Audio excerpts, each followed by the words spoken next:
Hey guys, this is Crowbar Zero, and welcome. Today I've got a really special guest, who is Fudds, is the owner of Tech Tree Games. Hey everyone, fellow tower defenders. So, yeah, most of the audience is familiar with the tower. What other games are you in charge of? Yeah, absolutely. So the tower is definitely my most popular game that I've released, but over time, I've got seven or so games that I made myself, and I've published games for a few people as well. But tower's number one, and then I am still super active on four of the games. It's Idle Planet Miner being my second most popular game. It's been out for 5 years. Same idea as the tower with big community behind it. It's just one of my favorite ones that I made. It was kind of the one that put me on the market, really. And then I also work actively on Idle Brick Breaker and Zen Idle, though a little less active than my two biggest games. Gotcha. And then I I know that there's two devs that work on the tower, Jason and Eno. And then, Mhm. what do your other teams look like for each of your games? Yeah, no, things are kind of changing rapidly. So, uh, yeah, specifically on the tower, Anathan was the first to join up, and then we brought on Jason. So I've had them for a while, a couple years, few years or so now. The tower team has actually grown quite a bit. I have another full-time developer that's kind of working in the shadows a little bit still, but he's been onboarded for about half a year now. He was working on a different game of mine as well for a while before, getting the tool set he needed to work on the tower. And then we have another developer that was working on the tower that kind of goes between Planet Miner and the tower. So really, there's four active developers, but yeah, Jason and Anathan are still the main developers on the game. I also actually have a game designer that helps, and then another. I have a game designer that we kind of pulled from the community, and I have a professional game designer that also chimes in on the tower. So it's actually the team has grown quite a bit, but Oh, yeah, wow. most of the coding is still done by Jason and Ethan and this new developer as well. Oh, okay.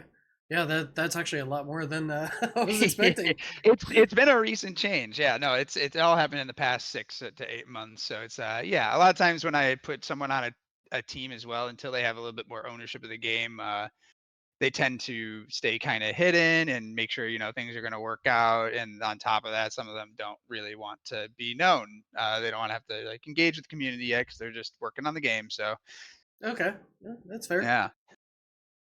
Yeah. And then, what do your other teams for your other games look like?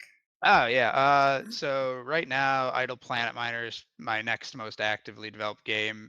There's one main developer I've had on it for I think almost a few years now. Jefferson runs the show mostly, and then very recently there's a second developer on that game as well. And then yeah, top level is just kind of me helping with the design. That's where I typically fit in now. Is mostly providing the guidance and the overall next design concepts the direction I want the game to move next. Okay. And then Idle Brick Breaker has one developer on it, and Zen Idle had one developer on it, and that person's split between that and the tower. But yeah, that's basically the whole team right there, at least developer wise. Okay. But I guess to go a little bit more in depth, I've been kind of doing a lot of this by myself for a long time. It was a few years ago that I brought Anything on, and that's when the ball started getting rolling. Where I was hiring some developers. I contract out some artists here and there for, yeah, like oh we have the modules update. I need to get an artist, and I have an artist that does that while they're also overhauling graphics on Idle Planet Miner. So a lot of contracted artist and developer, but I did have a formal employee hired about a year ago that's helping me with the business side of things and hiring people and kind of growing. And he's kind of like a director of product at this point, but he's also an incredible game designer at heart. So that's awesome. He's been incredibly helpful in pulling a lot of stuff off of me. I guess, would imagine how many odds and ends there are when running a business, and really where I need to be is being kind of the creative visionary for the game. So he's been pulling a lot of stuff off of my shoulders there. And then last is like the other full time employee I have is a a marketing expert that helps me run all the marketing efforts, which has become a very large piece of the puzzle as of the past couple of years. But yeah, team's still pretty small. It's just the three full-time employees, me and those two, and then a good 10 or to 14 contractors or so. Wow. Yeah. Yeah, yeah, it's That's grown, and that was the kind of the goal the past 2 years is to try to get this thing going so that it can, continue not only sustaining without me, but growing without me, but not to replace me, so I can sit in the right spot that I should be and not get inundated with all the minutia of running a business, and I can actually sit down in the morning and design the games. yeah. And just from a business perspective, that's actually really important to be able to do as business owners. Uh, Mhm, we'll say, for like example, somebody who started a business as like a contractor and they're building stuff. And a lot of mhm, business owners will get into this like, oh, I still need to be on the job site doing the work. When right. eventually you need to start, delegating that to other people. So Exactly. that's actually really cool that you're already doing that. Yeah, yeah, it took a little bit of doing, right? I think I tend to do best when I'm coding the game and I design it, then code it, then iterate in that loop. Gives me a good pulse on it. I can tell if something feels fun. But very quickly, since bringing on developers, have gotten very used to having expert coders do the coding, and I don't do as much of the coding anymore, and I mostly provide the design and feedback on that and the direction for the games to go, and then they tell me if that sounds reasonable to them, and but I leave most of the coding to people that are much better at it than I am now. Gotcha. And then I know everyone's life path to get places is very very different. Just so you know, I've got a personal friend that got into building a game company. Mhm. I think it's going to be on a mobile platform, kind of similar to yours, Oh, but it cool. was just like life kind of pushed in that direction. Uh, Yeah. so sometimes it's intentional, sometimes it's not. What's the story behind how you started Tech Tree? Yeah, absolutely. Mine was probably a mix of both. I'm actually a chemical engineer by trade, but while I was working and I always wanted to learn to code. I always wanted to learn to code specifically to make video games. Growing up, always love modding games and taking Doom and building out the maps in Doom, things like that. So I always wanted to make my own games, and at that time 8 years ago when I was just about to get started, incremental games, idle games were really popular on web, but hadn't been successfully transferred to mobile yet. There was maybe a couple out there, like the really old oil tycoon game where it's just a bunch of bars that fill up, kind of like Adventure Capitalist. And Okay, I yeah. saw that. I was like, I think I can maybe make one of these games because it'd be an interesting project. It seems really easy to make these compared to some other games. It'd be a good like introductory thing just to learn how to do this as a hobby. So I tried to learn to code and realized it's incredibly difficult at the time. And back then it was like Unity wasn't even that popular. So you're like trying to do it in Android Studio. And anyway, long story short, I gave up on that and then just kept working for a few years. And then um, I was like, all right, let me try to pick this up again. And Unity was, popular now. And I was like, all right, I want to make a really simple clicker game. I want to make a zoo game. Let's see what I can do. Literally, it starts with just, Googling how do I make a number count up? How do I save a file? How do I do it? Basically, that's how I taught myself just slowly over time through trial and error and looking up specific things. And eventually, I was able to make a pretty silly zoo tycoon type game with terrible art made by myself. And I was like, all right, cool. Let's publish this thing to Google Play. And I published it and it did, pretty well for a hobby game. Not bad. Brought in a few bucks. It was like, cool. I made a game. This thing's pretty fun. I was kind of stoked to even be able to do it. It was great. I learned a lot along the way. And then I had a publisher at the time reach out. They were known as Iron Horse Games. It was a guy owned a company by himself. He had departed congregate. He was like the director of publishing at the time, and he came across my game and he reached out to me and it's like, "Hey, you got a really cool game. I'm publishing, and I've got connections with Google and all this stuff." And he's like, "This is how we do it. It's royalty share, and I can teach you all this stuff, and we'll get an artist and redo your art, and we can publish this thing." And I, at the time, had nothing to lose with it. I was just like, "Yeah, that's. I mean, what's the risk? Whatever. Worst case scenario, I somehow lose my little zoo hobby game, or it doesn't turn out well, but." It's like, yeah, why not? This guy from California, let's try to do this. And I took terms and he did. He went ahead and hired an artist. We redid all the art and he taught me a lot about how to publish. He did in fact get it featured. He did have the connections he said he had with Google and Oh. got it featured. And this game is now Idle Tap Zoo on the Play Store. It's still available. It's the first game I made. Uh, it did really well, and not enough to be like, all right, let's quit my job. Well, but it was like, this is enough for me to be like, I think I should make another game. And so we published that, did well, and then I was like, all right, I want to make what I actually want to make now that I have some coding experience. And I've always wanted to make what ends up being Idle Planet Miner. I remember specifically it was like Hurricane Harvey. I was in Texas, and I had a pretty good idea what I want to make, and Hurricane Harvey had me stuck in my house for a good week while everything was flooded. And I just Ooh. remember all day, every day for a week, just writing my notebook. And I got a whole prototype kind of cranked out in that week. And I was like, this feels really fun. Um, I was like, this is good. So I kept working on it. And because it went so well with Iron Horse Games the previous time, I offered, I was like, hey, would you publish this one for me? It's not proven or anything, but I think it's going to be really good. And he's like, of course, because the last one did pretty well, and we went ahead and launched it. And this one kind of just took off like a rocket. They had early access on Google Play at the time. That was brand new. We did early access with it, and it got this crazy amount of featuring, and it just killed it. It did awesome for like a whole month in this early access period. And I remember sitting down just bored in one of the meetings at work at the time at the plant. It's just looking at the amount of installs each day. I was just like every day I'd come in and look at it and be like, can I quit yet? Can I quit yet? Can I quit yet?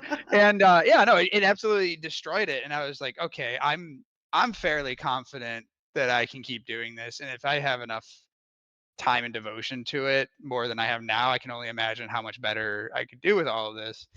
So I did, and I think it was February of like 2018 or 2017 or something. I quit, and I was like, I'm doing this full time, and just kept updating Planet Miner. Did really well.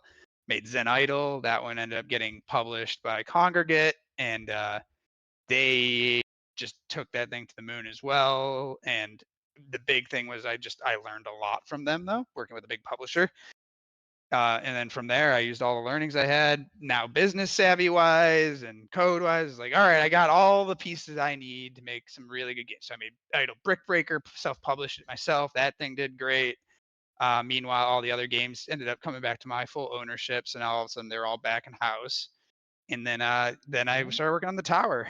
And that was kind of the cadence of things. I was making games at least one a year, and the tower is that one for that year. And prototype came out with the early access, and it started doing incredibly well in early access. And I was like, oh, this thing's going to take off.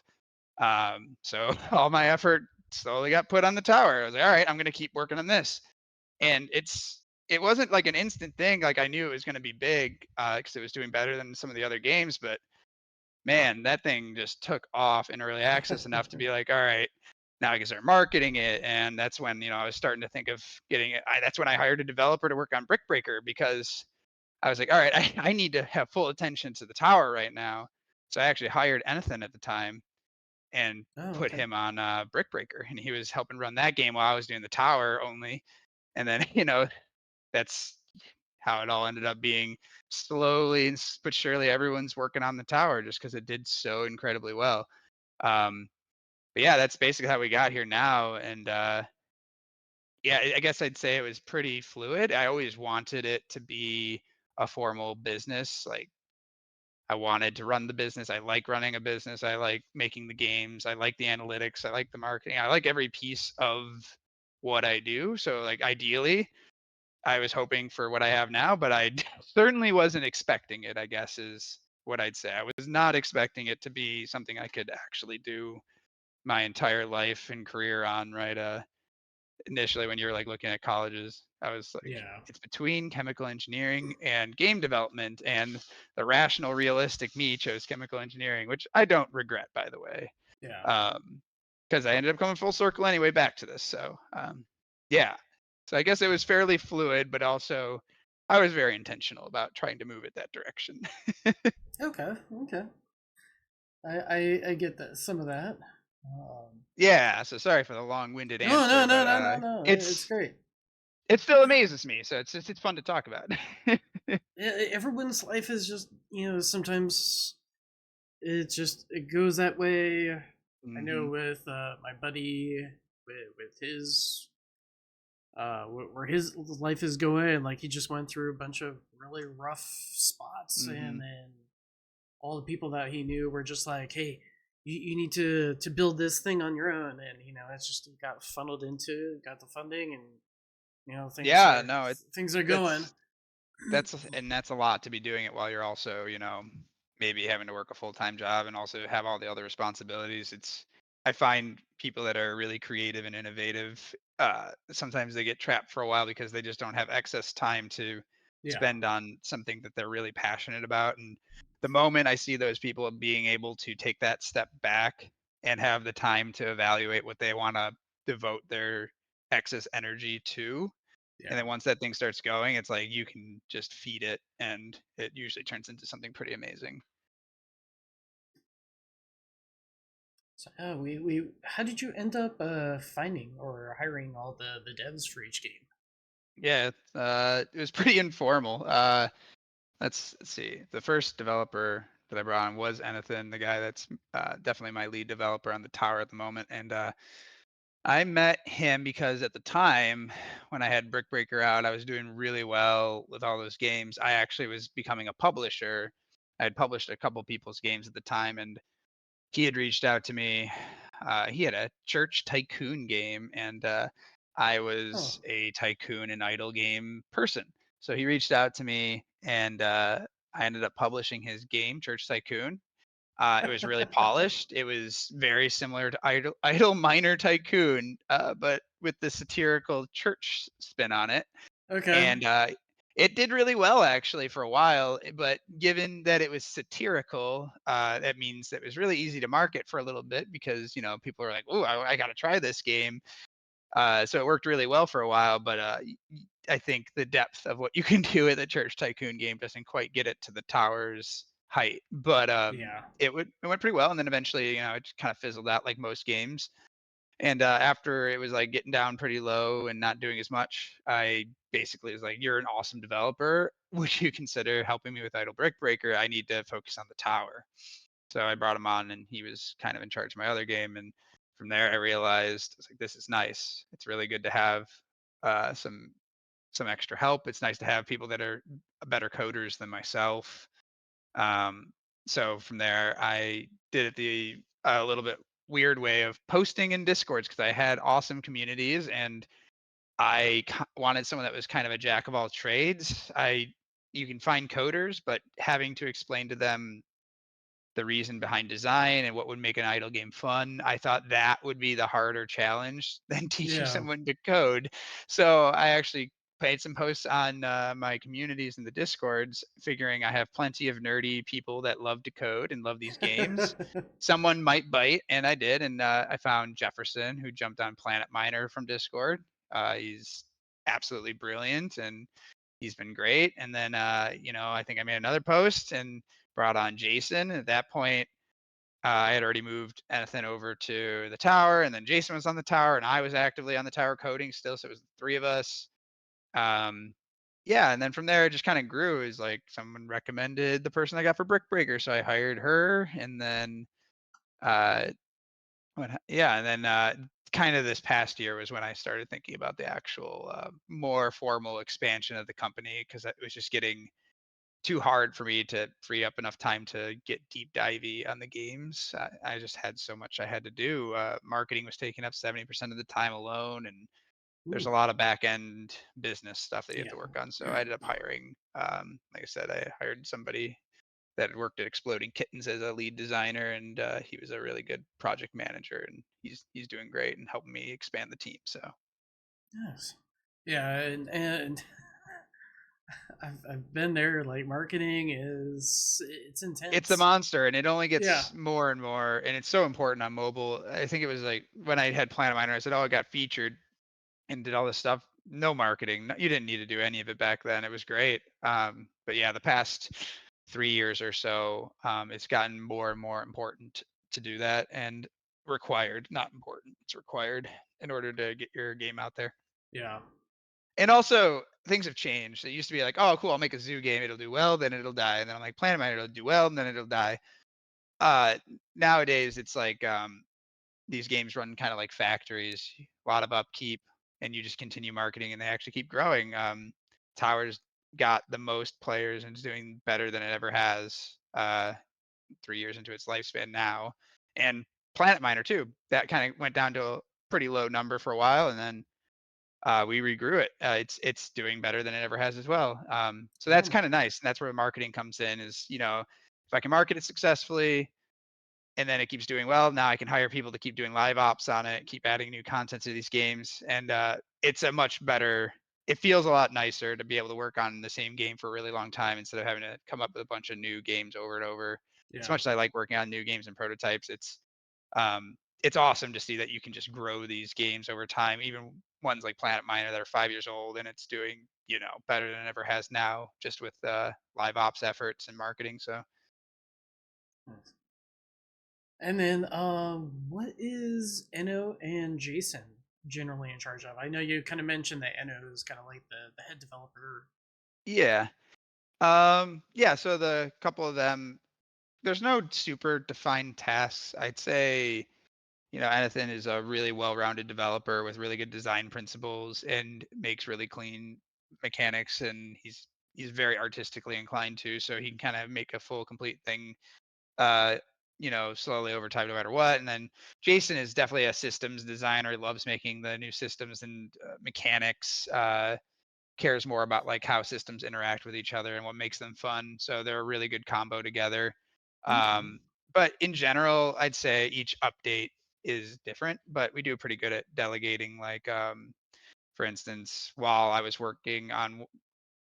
we were all working on some updates around when the module system came out, meanwhile, Anathan had been burying his head in and working almost exclusively on just the module system himself. So basically, it works pretty well that way, where he has kind of ownership of a specific mechanic. So he was the one that played all these other games that had the similar mechanic. He's the one that then designed it and coded it while we still had impact and decision around it. He's the owner of the mechanic. And that's just kind of how we do it. So like for another update, it might be someone working on one mechanic, and like you just let them do the cloud safe stuff. So like maybe Anathan is really in charge of all the server based stuff, while Jason's working on the new workshop enhancements. So he has ownership of workshop enhancements. Oh, okay. So going forward, whenever there's an issue with a particular section of the game, it's like that person's the expert at that mechanic, and it's never anything super specific, but it does generally go into like, yeah, if it's a systems thing, Jason likes to do it, and if it's some other piece of it, maybe anything likes to do that. So, but once they make it, they kind of have ownership of that system, and so if there's updates to that, we're like, all right, if I need something for the backend server, I talk to anything about it. But Okay. Yeah, and that kind of makes sense. I know a little bit about programming, like not a lot, just like overview kind of yeah, stuff. Um, and I know sometimes if you've got like a team working on, let's say, a single aspect, sometimes how one person codes is different than another person's coding, and sometimes yes. you get redundancies that are put into the system, and it kind of bloats the game. Yeah, things definitely change once you start having to collaborate with other people, and that's probably why I didn't hire people for as long as I did. I was just very nervous about that. And also Yeah, my coding experience is just weak. It just I'm a decent coder, but I'm by no means one by trade. So yeah. I'm sure the horror on their faces when they saw the spaghetti code that I left them when I brought them on, but they're still addressing plenty of those things along the way, but uh, you say spaghetti code, and it just takes me back to all the times that I've played a game called Satisfactory. It's a factory logistics kind of mm, game. oh yeah, I love the factory genre. Factorious as factory. Yeah. Yeah. Um, but I guess that kind of transitions to my next question, which is, what does everyone enjoy in their downtime? Yeah. For anything, yeah, you'd I think the most interesting fact about him outside of his work life is that he owns 21 cats. Um, so a lot of his time is spent dealing with those. Yeah, no, he plays lots of games, and I know he's got lots of cats. Yeah, we talk about unsurprisingly just a lot of games. Whenever it's not work related, we're talking about video games, things that inspire us. Jason's the same way. He likes to work on his own side games as well. So Oh, cool. I think he's been learning a lot just working with our team and my games and everything. So he's working on his own little side games as well. So he really likes to do that with his time. He's definitely got the entrepreneurial mindset where he's always asking those types of big questions on like what it takes to truly run the studio and not just the game. So he's into that as well.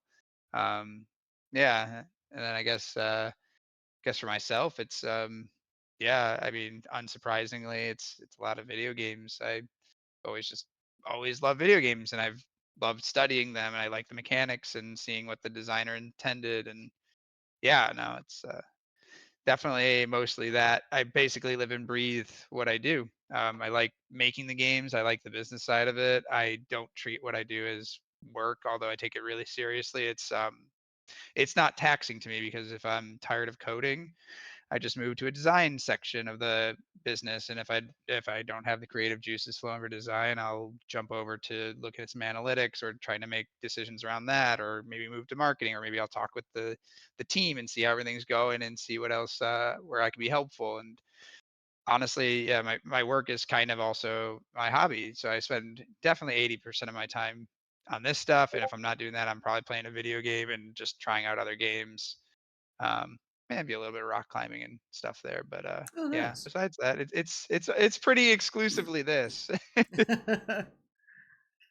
I, I, I a lot of people don't even understand like how many hours that people tend to put into their games. Um, how many hours do Yeah, you usually work a that's a week? good question. Uh, it's fluid. I'd say I work every single day, almost completely, like not all day, every day, but it's like I work every day a little bit, no matter what. So like no matter Okay. what, I wake up and I'm checking things. I'm seeing how things are going. A lot happens in the 8 hours you sleep when things run 24/7. So every single morning it's something. And then yeah, no, I don't know. Like at minimum, I'll work at least a couple hours one day, but frankly, most days I'm on it most of the day. Doesn't always mean it's deep work. Like I said, I kind of jump around, and that's as a CEO, that's kind of what I do. Trying to figure out where I can be most useful, where my time can be most impactful. Yeah. And also for this, it's still very much an art. So it's like if I'm feeling inspired and I want to work on design, that's what I should work on. If I'm feeling Yeah, inspired that's to fair. like come up with design ideas, that's what I work on that day for the most part. And that's the point that I've gotten to now, where it's getting a little easier now that I have employees. um, I'm able to do that, which helps tremendously because, like, yeah, if I'm ready to design something, that's what I should be doing for sure. Yeah. But I do spend most waking moments working on this stuff, and if I'm not, I'm at least actively thinking about it. There's a lot of thinking and brainstorming and spinning your wheels before actually executing in this for me. I'm extra cautious. I'm extra conservative because I just take a long time to consider what it is I want to do. And then once I'm ready to execute, it's like a wave of work where I'll just work nonstop for a while, executing what I've been brainstorming for a week. Okay. Um, I guess that kind of goes into because I've noticed with the tower specifically. I'm not sure how it is for the other games, but it seems like there's a version release. and then there's like that version point 0.5 kind of Hmm. release, mid version that can just completely like sometimes it can even toss the meta like upside down. Mhm. Um, Yeah. how You do wanna those know about how do those production cycles usually go about? Yeah, it's gotten a little bit more formalized, though it's definitely fluid still. We up until less than a year ago, it was completely fluid, and it was just like once we had enough content, we just released something. And I used to do it in much smaller chunks. Just if it was done, let's get it in the game. I want players to get it as soon as we have it done because I want people to interact with it because I think this makes it a better game. Yeah, But since bringing on a team, having to collaborate, and you know, we've moved to more of a I could try to call it like a Steam pipeline, what you'd expect for like a Steam game. You want something big to bite off every I say 2 to 4 months, but I'm definitely thinking it's more 3 to 4 months at this point. um, Big content update, something that is a marketable piece that people can look forward to, and it's going to be something large that adds a bunch of content and may change a lot of the balance around the game. So part of the thought process is if we do it this way, where there's one big update every 3 months, and then in between small fixes and maybe some balance changes and some core things, like if there's server things, you got to update those. But in this way, in this cadence, it gives people something really big to look forward to, kind of like an event every few months. And on top of that, it makes the development cycle a little easier. We have, all these new features that are probably unstable, take a while to get to be stable. So like people can work on those updates while another developer is maybe working on the small fixes for the existing patch on a separate branch of the code. And it's just organizational. It helps a lot too that way. But also, like gameplay wise, I like the idea of people getting a big update and then they, take a while to find some strategies around these new things that we might have added to the game. Maybe it takes like a few weeks for them to find some really cool strategies. And I think this game, it makes sense. The people that find cool strategies from new stuff we add, they should be rewarded by, they're able to run this new meta, this strategy that they discovered or that they built to, and I don't want to upend it too quickly. I want to yeah, add new stuff that like doesn't break their current meta, but a lot of times when we add a new content update, there's something new and tasty that they want to try that might make their other strategy a little outdated or something. So I want them to be able to enjoy the fruits of their labor of the strategy they found, and maybe so that'll work for a while. So if an update comes out and you like find something cool, you're probably safe to run that for a few months as long as we don't, have to do some crazy balance change between. So it's like a way of rewarding players for discovering cool stuff, knowing you'll have that for a while. But eventually, some stuff might get added to the game that might be more attractive. But I yeah. think it's a good cadence. I think for this type of game because it really is kind of like a little bit of a puzzle in a way. Every time it's released, people are trying to figure out what else you could do now.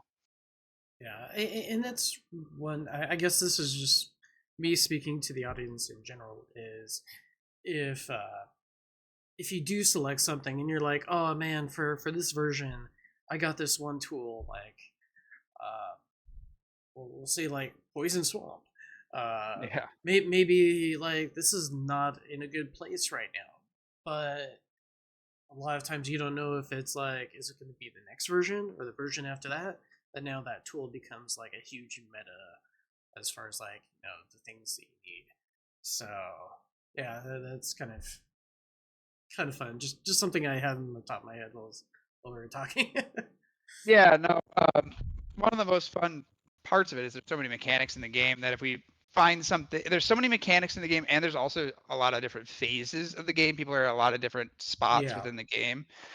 So it's kind of fun that like, okay, if you have absolute defense that's like really good at the absolute earliest part of the game and then eventually gets phased out. I like the idea of whenever we think something has gotten weak, to kind of reintroduce it later in the game in another powerful way via some form of upgrade or some sort of synergy with other mechanics. And that's really fun that we get. That's kind of unique to this game. yeah, That the idea is like if I want to rebalance something, it's cool because all I do is add some upgrades down the line somewhere in another part of the game where if you take your time to invest in it, maybe you can make health regen useful again. yeah, And that's what's cool. There's all these mechanics at our disposal that maybe I don't necessarily need a lot of completely new content. Maybe now I come up with a way that these things can synergize once you get to a really high level, and now all of a sudden this thing becomes useful again. And that's been kind of the general evolution of things. Like, oh, this hasn't worked in a long time. Then all of a sudden we'll have an update and make that useful again. And then they're like, well, this other thing still isn't useful. It's like, okay, well, maybe there's going to be an upgrade for something down in tier 14, 15 land where maybe that will become useful again. Yeah. Um, so I guess we kind of covered, how we're keeping, uh, the long term players engaged is releasing new ways for them to adapt and finding new metas. But for brand new players, how do you usually go about bringing them on, keeping their attention? Yeah. It's a lot less effort since the game certainly has a really strong introducing game loop. It just has worked for the few years the game's been out. So like initially getting to enjoy the game at the beginning, I think it does a really good job already. So we do improve it occasionally here and there with minor things. Always have to be careful when we add content to the game for mid to late game players that when you open up the game, you're not just inundated with a million different things. The Yeah, game still needs to unfold in in a elegant manner to yeah, not overwhelm players. So it's like really, I take that pretty seriously because I dislike mobile games that have existed 5 years, and I open it and I'm given five offers. I'm given all these different things that just hit the screen because they hadn't considered what it looks like to new players anymore. They're just like, okay, what can we add for all these existing players? So I'm pretty cautious about that because I think the game in its early phases, when it's nice and simple, I think that's important. We're bringing in players that might be new to the tower defense genre or new to what an incremental game is. yeah, And I don't like being wordy. I don't like having a ton of tutorials. So the idea is like you should just open the game. Here's your buttons, hit them, see what they do. It should feel fairly consequence free. So like keeping that formula was important. So that stayed pretty consistent. But in terms of early game players, what has changed, the game's evolved over 3 years. So there are definitely more more upgrades and more ways for players to catch up to someone that's been playing for a couple of years than there were before, though it's still meant to be a long haul kind of game. yeah, I'm not like a lot of these other like gotcha games or these other ones that have like these severe catch up mechanics. I don't think that's important. I understand some people might join the game and be like, I really want to be able to compete at the top level. Like, well, that's just not how this is. The game is meant to be played over a long period of time. I want you to enjoy like the growth of it. And that's for me the most fun part of the game is like the initial maybe like 20 minutes into the game. From 20 minutes to 2 days is like one of the most fun parts of the game to me. And I want them to be able to like take that all in. I don't want it to just get churned through just because they're so far behind. Like at first and foremost, the game is a single player game in my opinion, and it's meant to, give you that feeling of you're upgrading the power and it doesn't truly hurt you ever whenever you upgrade something, but you can definitely pick optimal paths along the way to experiment, to get really happy when you unlock something really cool, a big power boost. But yeah, no, there's ways to catch up. There's been more, currencies added to early game. Daily quests weren't in the game at all. The daily missions, events weren't even in the game. So like, there's all these extra things that have been added along the way, that have sped it up a little bit in a natural way. And I'm pretty good with that. I think that's a pretty good spot to be. yeah. Let's see. And then, are there any changes that are planned in the future as far as like stones and metals? Um, Ye- yeah, I mean, yes and no. Right now, a lot of the design philosophy when it comes to that stuff is I tend to add in a sink, so new ways to spend the currencies, and then so it's usually paired with other ways to earn them. But if it's not, a lot of times the sink's added, and then we evaluate. Okay, so now that there's a lot more that the player can unlock with these currencies, how do we get them more of the currencies if it feels like they're not being obtained fast enough? There's always going to be some ways added. I'm trying to be careful as to how many different ways they can be earned because I think it adds complexity if, for instance, if stones are earned in too many places, like they're meant to feel like they are a tournament currency first and foremost. Yeah. They're the main reward for playing in your tournaments and doing well. Though you can get some through some very singular methods like milestones and stuff like that. Um, Adding them in, right now they're in a 3 to 4 places in the game. If they were in 10 places in the game, I think it just gets muddy. So we're just cautious about like where they're added. The amount can be changed quite a bit. And I think for stones in the near future, there will be, new sinks for it, as there probably will be for a long time. There's gonna be new sinks added. And then the spot that you'll probably find that it changes how many you get is going to be around the tournament system, because that agrees with my design philosophy around that. So if I feel like you're not earning enough stones, it will probably be earned in the main area that they're already earned. Okay. And then same thing with metals. Metals is another one of those currencies where it's meant to be limited. It's meant to be event driven. It's not something I want to be just like handing out medals for killing enemies randomly.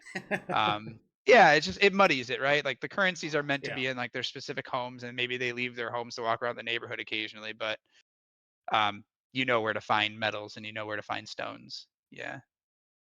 Yeah, I guess that does make it simpler to think about, and Especially as the game way. gets more and more complex, the more Yeah, content we add, it gets increasingly more important to keep it clean and to have it so it's intuitive, like things are where players expect them, I guess. yeah. But yeah, Let's. metals, to answer your question, that one, there's probably a couple more things coming soon, but that one's not as much of a that one's like given the nature of how metals work with events, what you'll probably see next for that is events will probably grow in some way, shape, or form. I've always wanted to do more with them than just the simple missions. There's probably going to be something that comes along for events that is a little bit more engaging. Um, Oh, something something like um, maybe like tower runs that are with a lot of different conditions. I've always wanted to take the tower run for advanced players and make it so you can do some sort of challenge where it's brought your workshops back down to a low level so you can feel what it's like early game once more and go through that upgrade phase again. And if events grows, it'll probably be in some way, shape, or form with interesting challenges like that. huh.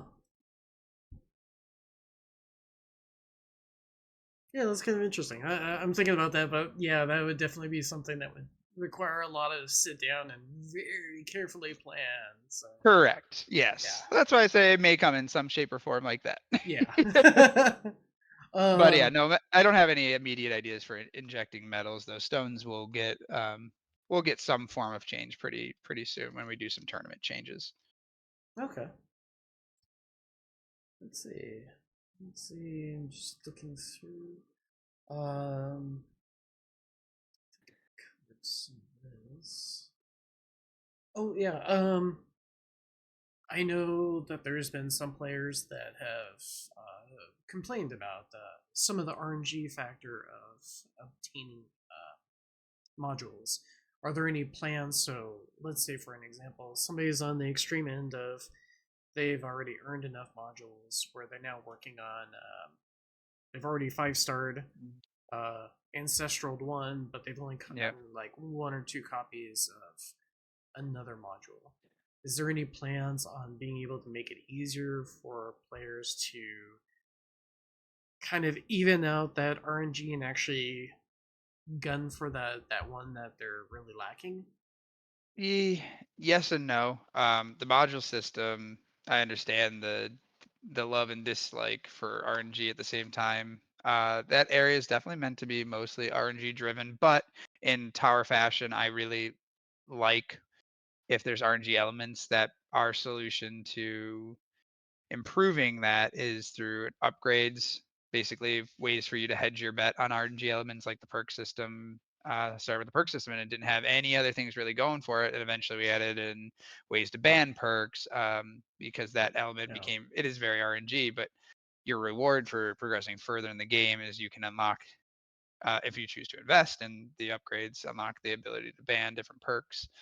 Module system will probably be similar to that same way. We have changes planned around the module system for version 25. But when it comes to acquiring the main modules, I am extra cautious about changing odds and stuff for the main ones Yeah. through upgrades, since you don't want to deter people from investing in modules just because they believe that they'll have better odds later in the game. So that's really important. Um, but what we are addressing currently that will be in version 25 are things surrounding substats for those modules. We will be implementing some type of way to slowly gain a little bit more control over how your substats are rolled. There'll Oh. be quality of life surrounding how you roll those stats, making it, less abrasive of a mechanic to begin with. But then also, maybe you'll find a way to control what types of substats you're getting in a way that is built like the perk system, where maybe you can invest in a lab research that will allow you to remove a few of the substats from the pool to allow yourself a little bit better odds of, picking the ones that will give you the strategy you're hoping for. Okay. I I wasn't sure if that was in the pipeline, but personally, I'm Yes. actually really hyped about that. Like I am, Yes. I'm There's a long super discussion hyped about about the substats. that. We had a long discussion on substats. We're not fully concrete on it. But it will be addressed in some way, shape, or form for version 25. It it will get better. It's just a matter of how much of an overhaul we're willing to do. I've decided where it's going to be, but I have to see what everyone else is still saying and see how it goes. But yeah, no matter what, expect better quality of life around it in terms of how they can be rolled, and also expect that no matter what, there'll be some way, shape, or form of improving your RNG around substats a little bit. So Okay. that basically doesn't quite answer your question about the specific modules question, but That's fair. that was my solution to it so far. Because yeah, there is a lot of RNG around it, but it's a little riskier to touch the higher level part of it, which is pulling the modules and how that works in the merging process. But what was very easy for me to conclude is that we can improve the substat system at least for now. Okay. No, So that should that's great. alleviate some of the pain of the RNG element, but Yeah, yeah, certainly absolutely. not all of it. Okay. Um, let's see here. Oh yeah. A while ago, you made a advertisement video for the tower, and I got a little chuckle about how you mentioned the community tends to break your game. Yeah. What ways have we broken your game? I think I might even stated the main example I was thinking of when I was talking on this, like, so for the marketing video, they had a bunch of just questions for me, and I just kind of answered. And the first thing that came to mind was when I mean, early in the game's development process, I had orbs were added into the game. And I hadn't really considered the blender strategy at the time. There was no blender strategy, Yeah, but we you eventually had the ability to reset your range on your tower. Like, all that stuff wasn't in the game initially, so we had the ability to adjust range and all that. And all of a sudden people are pulling the range and having the orbs go in, and that was the origin of blender. I hadn't thought of that strategy. Like, I knew orbs were meant to do what they do, but I hadn't considered the effect of that. So it's like, as soon as people start using Blender as a strategy, I'm like, it's a super fun strategy and I want to reward people for doing it. But now I have to code the game for the next update to make it so that this strategy can't work the entirety of the game. You can't just do this up till tier 15. That's not fun. Like, you should definitely be able to do it, and I think it should be viable. But so, like, that's a lot of what it is you release an update with intent, and they find a strategy that's like, okay, for the next update now, because players are playing it this way, I now need to, you know, not necessarily nerf it. I don't want to nerf things. The first thing I'll do is like, what can I do to make it so it's attractive to try a different strategy? So it's become this game of chess in a way, and a friendly game of chess where it's like I I code it a certain way, players play it, may do it somewhat like I intended, and then come up with ways I didn't intend. And oftentimes it's a good thing. Like for Blender, I think that's great. I think that's awesome. It's a fun mechanic that people have developed, and it's like I want to reward people for doing so, but also I want to now attract people to other options as you progress through the game. But yeah, oftentimes I put something in and it's just not, not always exactly as I planned, and then I just have to figure out how to change it the next time. And just from my experience playing the game, would I be correct in assuming that that would be the case in the original version of Thorbs and Infinity Runs? Yeah, yeah. I mean, that's yeah. Those are consequences of us just continuing to add content to the game, and it's kind of fun in that way because, like, if it comes along, I'm more than happy to allow certain strategies. When I step in to change that, if it's not going to be like to directly change a strategy in Yeah, terms of like, oh, this needs to be nerfed. That's usually because I've found a someone has found a very powerful mechanic in the game, a strategy in the game that I don't think is fun, or that I uh, think is a lot of micromanagement. Because as yeah, the game gets more and more complex, I don't want to add a lot of micromanagement because 10 things at once, whatever, not a big deal. Then all of a sudden there's 20 things to pay attention to. It's like, okay, but once you get up to, 50 things, it's like, I have to stop adding them. So if there's going to be more micromanagement added to the game, I have to be very cautious about what I allow that to be. That's why, like, oh, people are like, I want toggles for this, I want toggles for that. It's like, sure, but the more edge cases I put in, you're adding layers of complexity that like don't seem big, but when you've added hundreds of layers of complexity and yeah. options like that, where people are like turning things on and off, it becomes less fun. It becomes a lot more micromanagement, and I want the game to be first and foremost a macro management game. You're deciding your strategy, and it becomes slowly like an auto battler over time, and your macro decisions are what matter the most. Okay. Um, yeah. Let's see, and then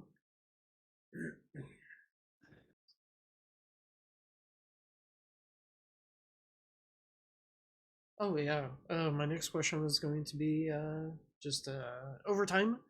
Your team's evolved quite a bit. How I guess how you guys have interacted with the community has changed.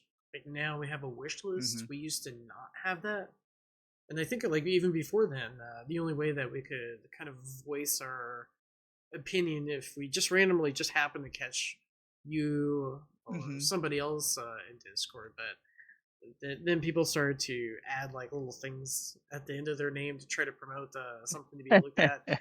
Um, It's almost like carrying a petition sign along a sidewalk, yeah. yeah.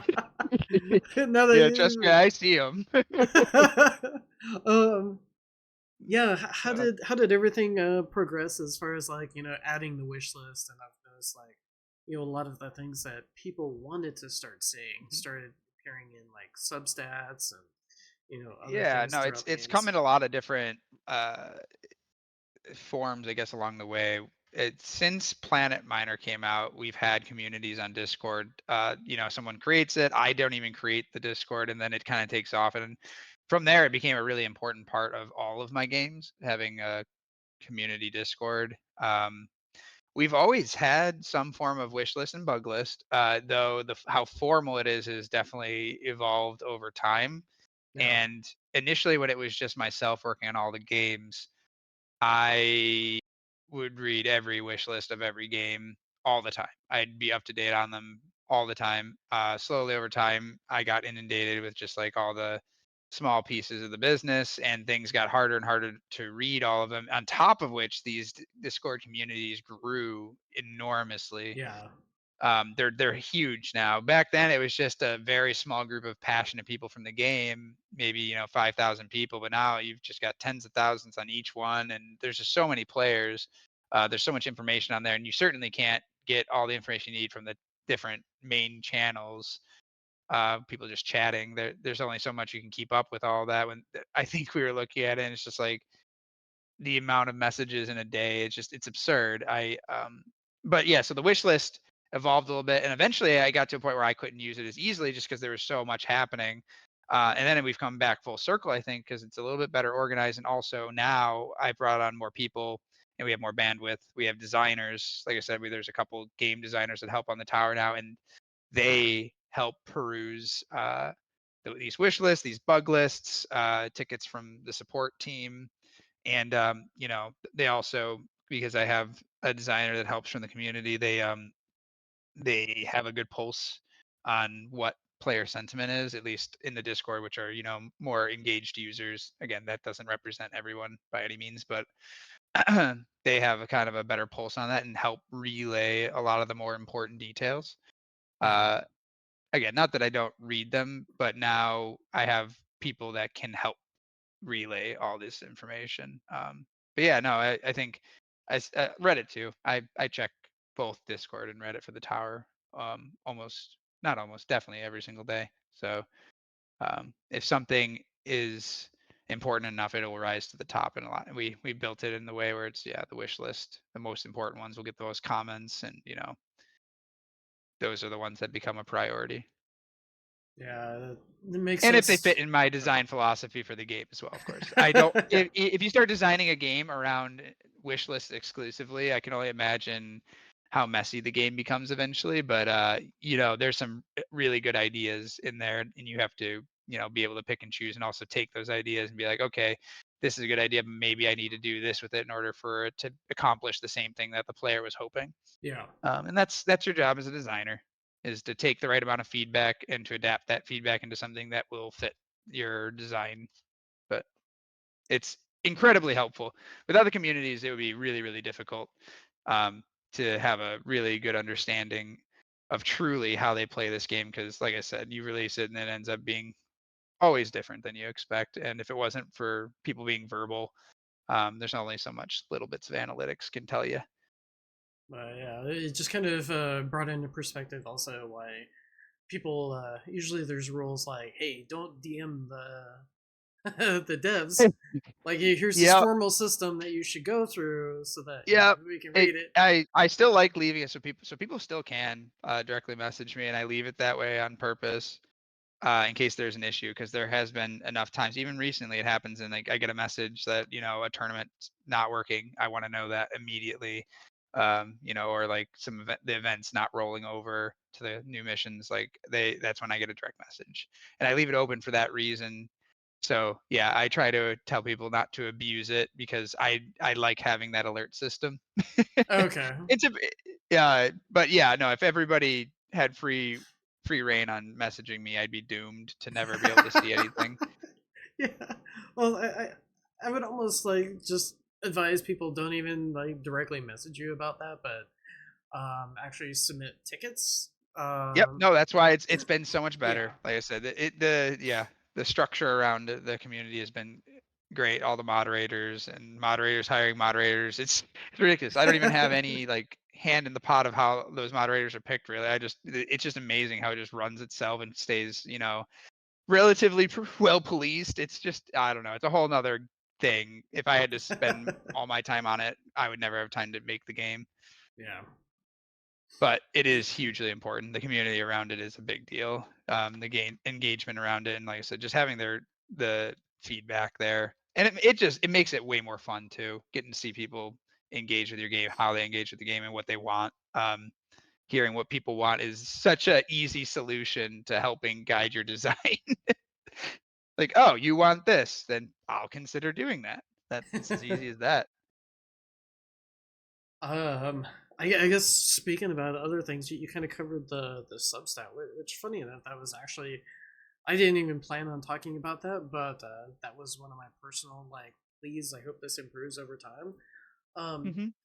the other one is some people have slowly been like, hey, how do we get more of all these tools that we have? Usually when it comes to the AOE abilities, like black hole Yeah. size and stuff like that. Um, what are some of the development challenges in actually bringing up all of those tools? Black hole radius, your smart missile radius, inner landmine blast, etc., etc.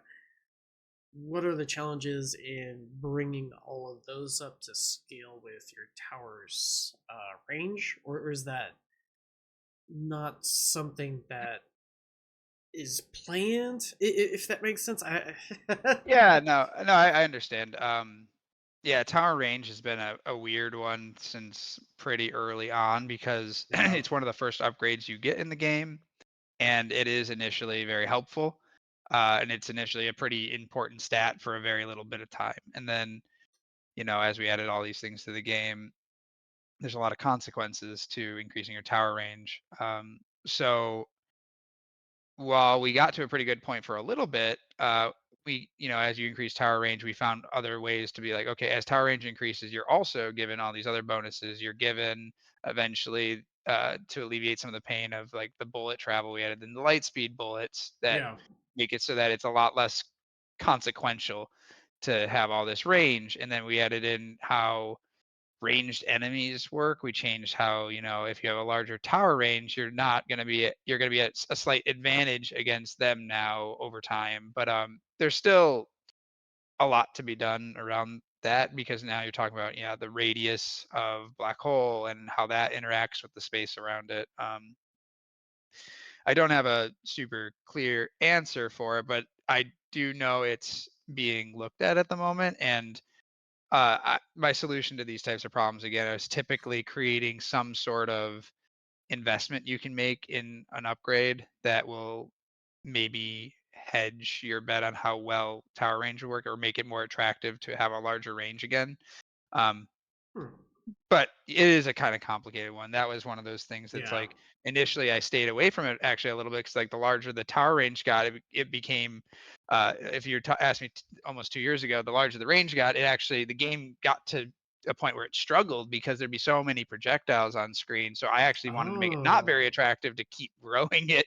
But since 2 years ago, the we've optimized the game tremendously, so now you can run large tower ranges and it won't hurt your performance on a device as much. But no, there's still more to be done. And usually my answer to a problem like that is to try to come up with some sort of way where now tower range, though maybe it hurts having larger range and your black hole becomes a little less effective, maybe there's some sort of attractive reason that you'd want a larger range because there's some sort of bonus that applies per distance. Like damage per meter was there initially to help with that, and that eventually became less important. But like things Yeah. like that is usually the solution. Okay. But yeah, to change all the ranges of everything based on the tower range, while intuitive, I don't know if it is as elegant of a solution as maybe finding some way to just make it a more attractive trait to have a larger tower distance despite having a slight disadvantage on other pieces of the game. And that's where some of the interesting trade-offs can happen. So I can turn Yeah. that into a more interesting mechanic rather than just a fix. And that's something I Gotcha. always try to keep an eye out for. Okay. Where Cool. sometimes there's a trade-off where like is this thing's 20% worse, but this thing's making it 80% better, so the math works out in my favor kind of thing. And that's how you create interesting strategies. Yeah, that's fair. Um, we talked a little bit about the staff, but I didn't hear anything about uh I think it's Karisu or Oh, yeah, yeah, he goes by Krisu. Karisu. Um, are there any plans of adding more music from them, or even music from other people and genres in the future? Yeah, there actually is, version 25. I already added in 2 new tracks. There'll be one that's added to just the main tracks, and then there's one that's added to, the ability you can buy it off the event store, and, also in version 25, so now there'll be 3 tracks you can unlock, and, they Oh will wow. we're working on having them carry the same type of bonus that the themes do for a Huh. coin bonus. Okay. So, Okay. yeah, because the idea is I like it too. The music in the game, Yeah. though, it's a lot of people will shut off sound and music eventually. I still think it's a very important first time user experience to have the right vibe, the right feeling when you're playing a game for the first 10 to 20 minutes. Some people Yeah. obviously still leave the music on all the time, but yeah, the music introduces you to the game, and some people like playing with the music on all the time. Not to mention it's just more stuff to collect, adds more variety to the game. But yeah, no, there's 2 new tracks coming in version 25 Awesome. from Krisu. Yeah. Let's see. Oh, so in the Tetwer Discord, there's kind of a meme that every single version update, you're going out and you're buying several yachts. So I guess I gotta ask the question. Do you even have a yacht to begin with? No, not yet. I've heard they're prone to sinking lately. No, we I live a fairly minimal life now. If uh if the funds that you guys invest in supporting my games don't go right back into the game, they typically go towards my Steam video game library, so or board game collection. Okay. Yeah. No, I'm not much into boating. um, and then there's been some. We kind of touched a little bit on it as far as adding more automation. We just got the auto perks, which has been a Mhm. huge push towards less of that micromanagement side of things. But you have to put the effort in to get those tools. Are there ever going to be any tools in the future, such as like if somebody got the no ads pack, or auto collecting, the Bob gem as people call it? I don't know what the form holds, the floating gem. Um, Yeah. Um, yeah, I mean, your love for satisfactory, right? I wanna be able to automate things eventually. I like automation in games. I think when it comes to automating stuff around premium currency, that just has to be a little bit more cautious. I think things like the Bob gem you're mentioning are also just really antiquated, and I've just never revisited it at all. oh, okay. It it was meant a way to just slowly feed the player some currency so they can spend it and know what it is to upgrade some of the premium. I mean, at the time there was only a card system, so get to spend it on the cards and so it hasn't been revisited actually, kinda, like, reminding me that that even is it that the Bob Gem is even a thing. Yeah, it's supposed to reward you for, engaging with the game. That's less of a those are less game mechanics and more of a, this is what makes mobile games kinda work. You need to have some form of, thing that if they're not fully engaging with the game, at least this will have them come in to, collect their gems and stuff. But, I think as the game progresses to later game, there I do try to loosen that where it's, I never want it to be, like I said, micromanagey. I don't want you to have to like just sit around tapping gems all day. That's not a fun game either. But yeah, I don't have a clear answer. I just know that usually automation around collection of a premium currency is just something I have to be a little cautious about when it comes to design principles. But Okay. So right so now, so I listen. guess the answer is no. I don't have plans to automate the collection of Bob or of the free ad gem, Okay. but it's not out of the question in some way. Okay. Um, and then did you have any closing comments that you wanted to share with everyone? Yeah. Um, yeah, I guess no, it's been a really good conversation. I guess news-wise, we have we got a patch coming out, a version 24 patch just fixing a bunch of stuff and namely improving Death Wave hopefully to be a little bit more useful. So I think we'll have this patch out sometime this week. Tuesday probably is the most realistic, but yeah, you got some fixes and stuff coming your way this week.